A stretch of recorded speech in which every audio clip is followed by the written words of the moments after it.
کیا حاجی بھی یوم عرفہ کا روزہ رکھے گا؟ یہ اشکال دور کرنے کے لیے امام بخاری رحمہ اللہ سبحانہ وتعالی نے اپنی کتاب صحیح بخاری کے اندر سیدہ ام فضل بنت حارث رضی اللہ تعالی عنہ کا بیان نقل فرمایا۔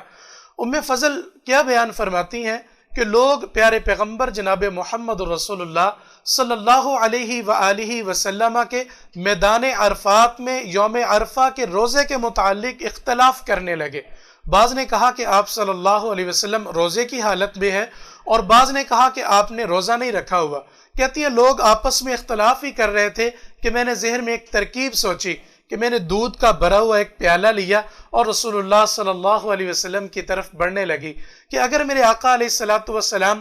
روزے کی حالت میں ہوئے تو آپ یقیناً دودھ نہیں پئیں گے، اور اگر آپ صلی اللہ علیہ وسلم نے روزہ نہیں رکھا ہوا تو آپ کبھی دودھ کو ٹھکرایا نہیں کرتے تھے، آپ ہمیشہ دودھ کی جو دعوت ہوتی تھی اسے قبول فرمایا کرتے تھے۔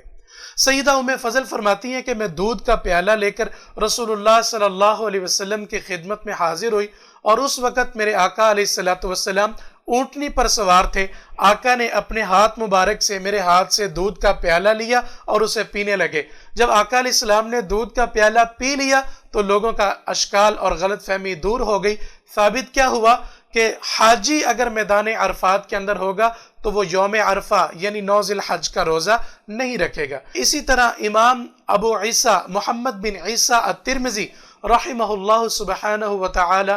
سیدنا عبداللہ بن عمر رضی اللہ تعالی عنہما کا عمل نقل فرماتے ہیں۔ کیا بیان کرتے ہیں کہ سیدنا عبداللہ بن عمر رضی اللہ تعالی عنہما سے سوال کیا گیا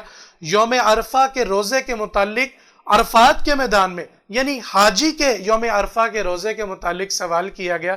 تو عبداللہ بن عمر رضی اللہ تعالی عنہما نے کیا بیان فرمایا کہ حججت مع النبی صلی اللہ علیہ وسلم، میں نے رسول اللہ صلی اللہ علیہ وسلم کے ساتھ حج کیا، آپ نے یوم عرفہ کا روزہ نہیں رکھا۔ اسی طرح میں نے ابو بکر رضی اللہ تعالی عنہ، حضرت عمر بن خطاب رضی اللہ تعالی عنہ، حضرت عثمان بن عفان رضی اللہ تعالی عنہ، ان سارے صحابہ کا نام لیا اور فرمایا میں نے ان کے ساتھ حج کیا، اور یہ سارے صحابہ کرام حج کے موقع پر یوم عرفہ کا روزہ نہیں رکھا کرتے تھے۔ اور اسی طرح عبداللہ بن عمر اپنا عمل کیا بیان فرماتے ہیں، کہتے ہیں وَلَا أَصُومُ، میں بھی حج کے موقع پر 9 ذی الحج کا روزہ نہیں رکھا کرتا تھا۔ تو ناظرین کرام، سمجھنے کی بات کیا ملتی ہے کہ 9 ذی الحجہ، 9 ذی الحج کا روزہ اس کے لیے ہے جو عام مسلمان جو حج پر نہیں جا سکا، حاجی 9 ذی الحج کا روزہ نہیں رکھا۔ مرکز صوت القرآن سلامت